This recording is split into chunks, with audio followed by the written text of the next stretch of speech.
On December 12th, 2020, a single bullet fired from 335 metres away shattered the facade of Perth's summer evening and marked one of the most audacious assassinations in Australian history.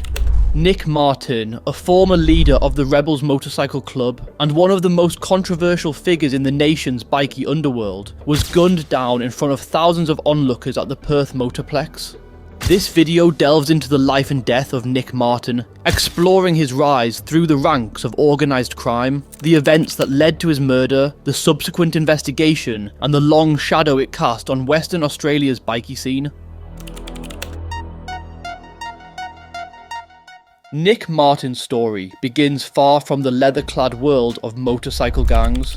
Born in 1969 in the UK to Sid and Rhoda Martin, Nick's early life was marked by his sheer physicality.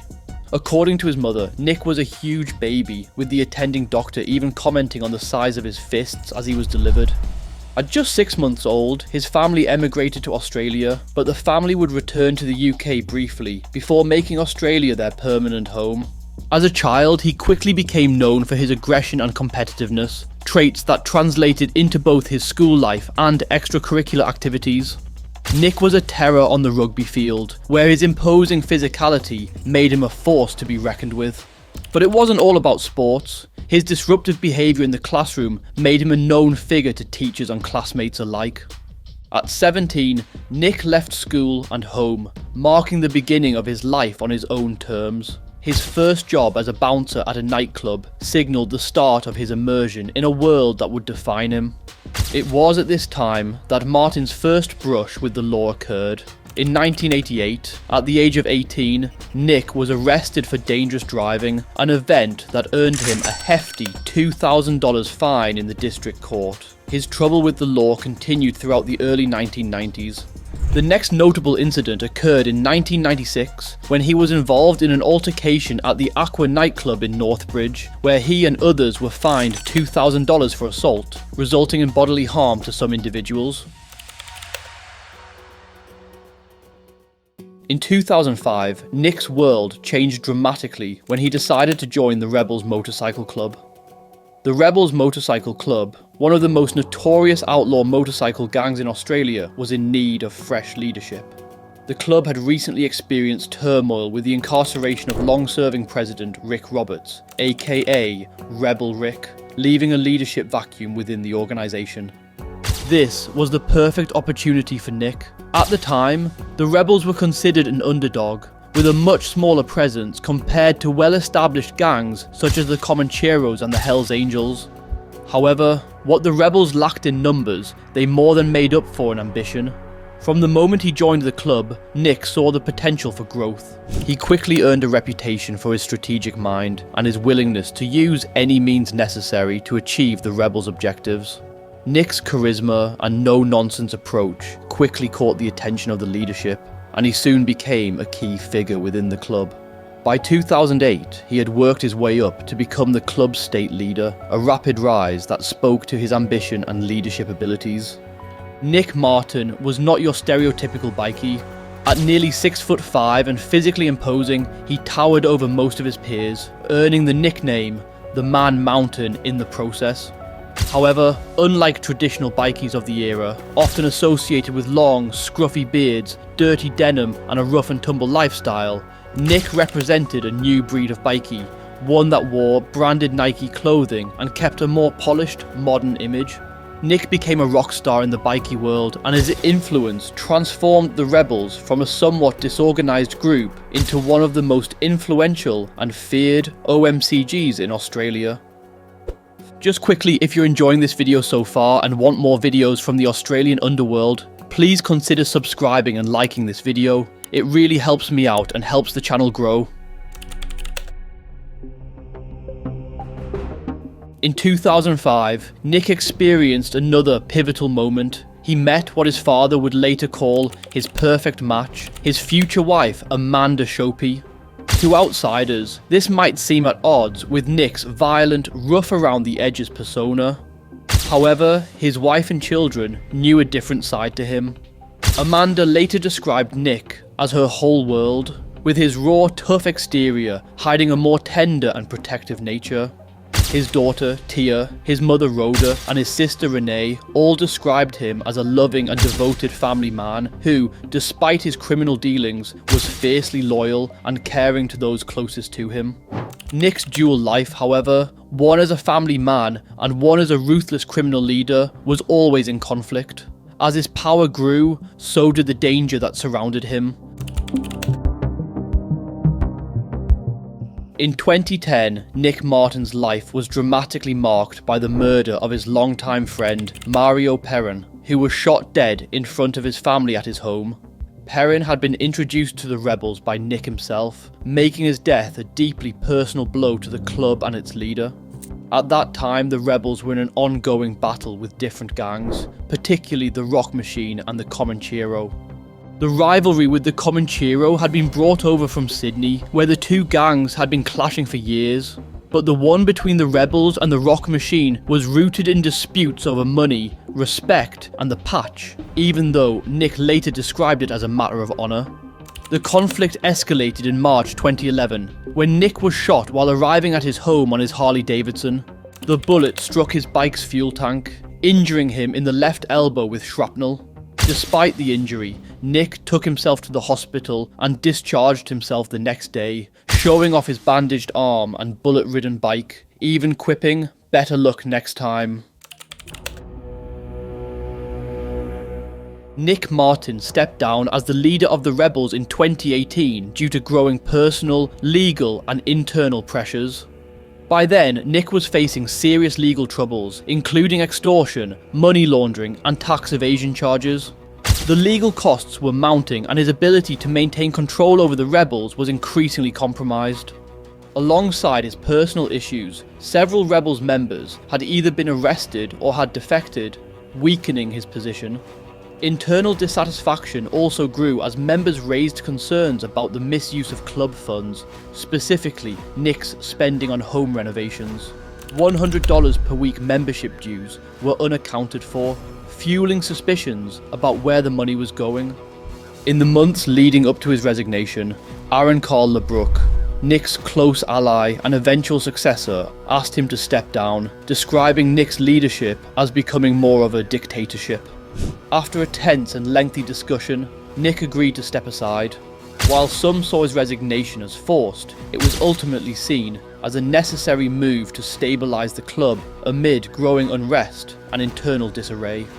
Despite stepping down, however, Nick's influence within the club continued. In November 2020, just weeks before his death, Nick was involved in a public altercation at the Sandbar Hotel in Scarborough with Dane Brajkovic, a Hells Angels member and former cage fighter.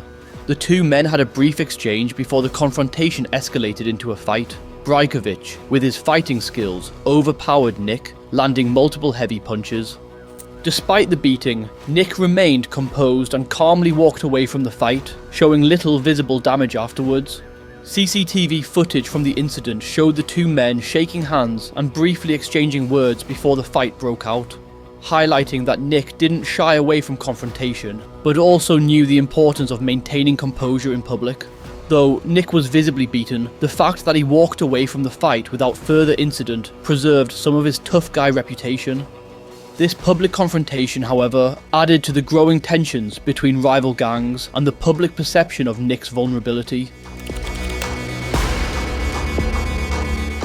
Nick Martin was shot and killed on the evening of December 12, 2020 at the Quinns Rock Motorplex during the Outlaw Nitro Challenge, a drag racing event. Around 8:30 PM, while 2,000 people were in attendance, Nick was struck in the chest by a bullet fired from at least 300 meters away. The noise from the drag racing made it difficult for anyone nearby to realize what had happened. The 51-year-old immediately knew he had been shot, and as he collapsed, he told his wife Amanda, "Babe, I've been shot." She, along with others, initially thought he had suffered a heart attack due to the confusion and loud surroundings, but when she looked at her hands and saw they were covered in his blood, she understood the gravity of the situation. Despite attempts at first aid and CPR, Nick was dead before he could be moved. Ricky Chapman, Amanda's daughter's partner, was sitting nearby and was also struck by the same bullet but survived. The aftermath of Nick Martin's murder was marked by intense grief, fear, and heightened police presence. After Nick was shot, a nationwide manhunt was launched for the shooter, with authorities fearing retaliation from the rebels or other gangs.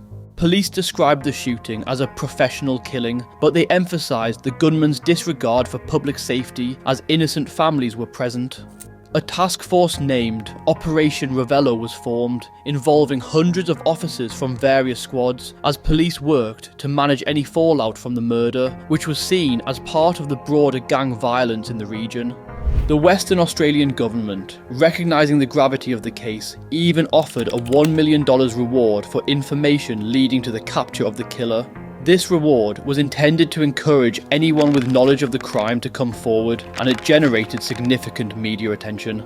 However, despite the substantial monetary incentive, the investigation remained complicated.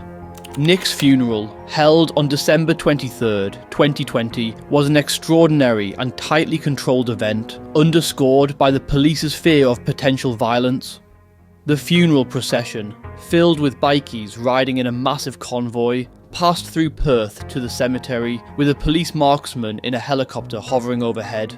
The casket, adorned with $100 bills, symbolised Nick's larger-than-life presence within the bikie world.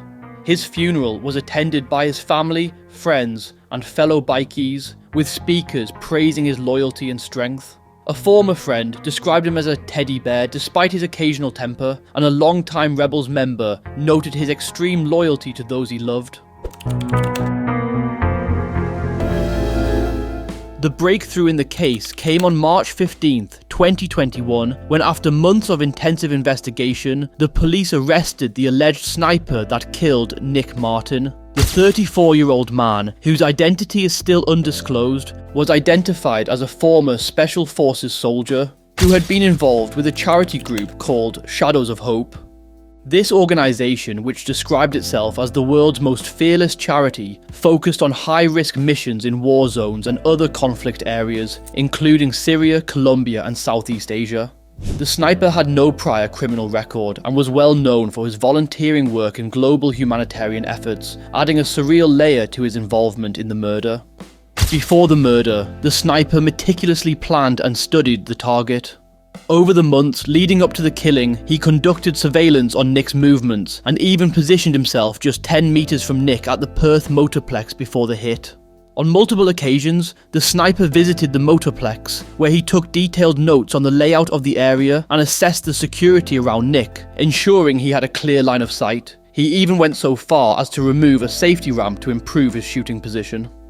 On December 12th, 2020, the day of the murder, the sniper dressed in camouflage entered the pit area of the racetrack around 6:30 PM, following Nick and confirming his seat before leaving the area. Later, he snuck back in through a hole in the fence that he had previously cut, ensuring he was not seen. He then crawled into an area of dense vegetation, where he had a direct line of sight to Nick. The sniper watched Nick for 10 to 15 minutes through his rifle's scope before taking the shot.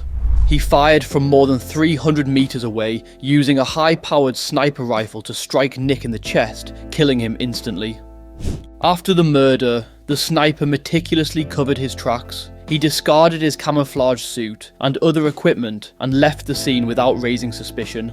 Later, in January 2021, the sniper took his rifle to a licensed gunsmith and had the barrel replaced. This seemingly innocuous action would become a key piece of evidence in the investigation. Police were able to seize the barrel and match it to the bullet that had been removed from Chapman's body, linking the weapon to the crime. The police investigation was highly methodical, relying on a combination of forensic analysis and old-fashioned detective work. They discovered that the sniper's footprints near the location of the shot matched a distinctive brand of Fila running shoes, which he was seen wearing on CCTV footage of the motorplex just days before the murder. Mobile phone data also placed the sniper at the motorplex during the time of the shooting, which only added to the evidence against him. The police found bundles of cash buried in PVC pipes in bushland, linking the sniper to the financial transaction related to the murder. $150,000 allegedly given to the sniper by David James Pye, a former rebel and member of the Comanchero Bikie gang, and the real mastermind behind the murder. Pye reportedly offered the sniper a substantial sum for the job, with the agreement that the sniper would carry out the hit due to ongoing tensions within the bikie world. The offer was made to the sniper after Martin allegedly placed a hit on Pye, escalating the violence between the two men. David Pye, known as the Baker because of his surname, was arrested on November 8, 2021 with 5 offences, including the murder of Nick Martin and inciting a person to murder 2 other people. Further allegations against him in fact suggest that he was involved in plotting additional killings. The most notable of these is his alleged plan to kill Ray Chili, a Comanchero in exile who had allegedly been a target of Pye's for reasons that are still unclear. Pye has denied the allegations against him, maintaining his innocence, and has vowed to fight the charges in court. He faces a trial where the evidence will likely centre on his financial transactions, his communications with the sniper, and his role in orchestrating the murder. As of now, the case remains ongoing, and Pye is preparing for his defence. On December 21st, 2021, the sniper appeared in court, where he pleaded guilty to 4 charges, including murder. During the sentencing hearing, the court heard about the sniper's meticulous planning and his role in the assassination, which was described as a contract killing and a public execution.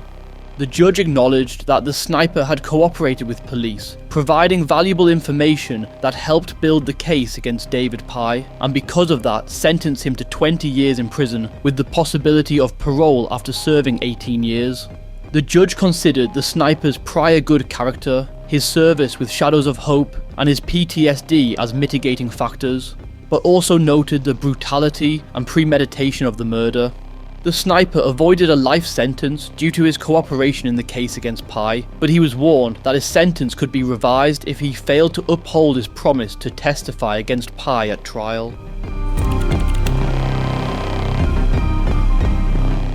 Nick Martin's family is still waiting for justice, as the legal process surrounding his murder continues to unfold. While the trial for the sniper who carried out the assassination has concluded, the trial for David Pye has been delayed and rescheduled to 2025. Amid this prolonged legal battle, Nick's widow and his stepdaughter have decided to take legal action against the state government of Western Australia. They are suing for the mental harm they suffered after witnessing Nick Martin's murder.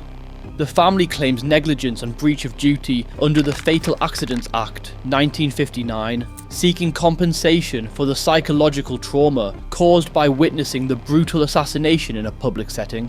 In their legal claim, Amanda and Stacey argue that the defendants failed to ensure the safety of the public, resulting in the traumatic experience they endured.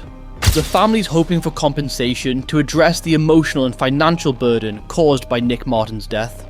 The fallout from Nick Martin's death continues to ripple through the bikie community, the justice system, and his grieving family. The case will likely continue to develop in the coming years, but for now, Nick Martin's legacy remains etched in the history of the Rebels MC and in the annals of Australia's most notorious criminal events. As always, if you've made it this far, thank you so much for watching. Till next time, take care.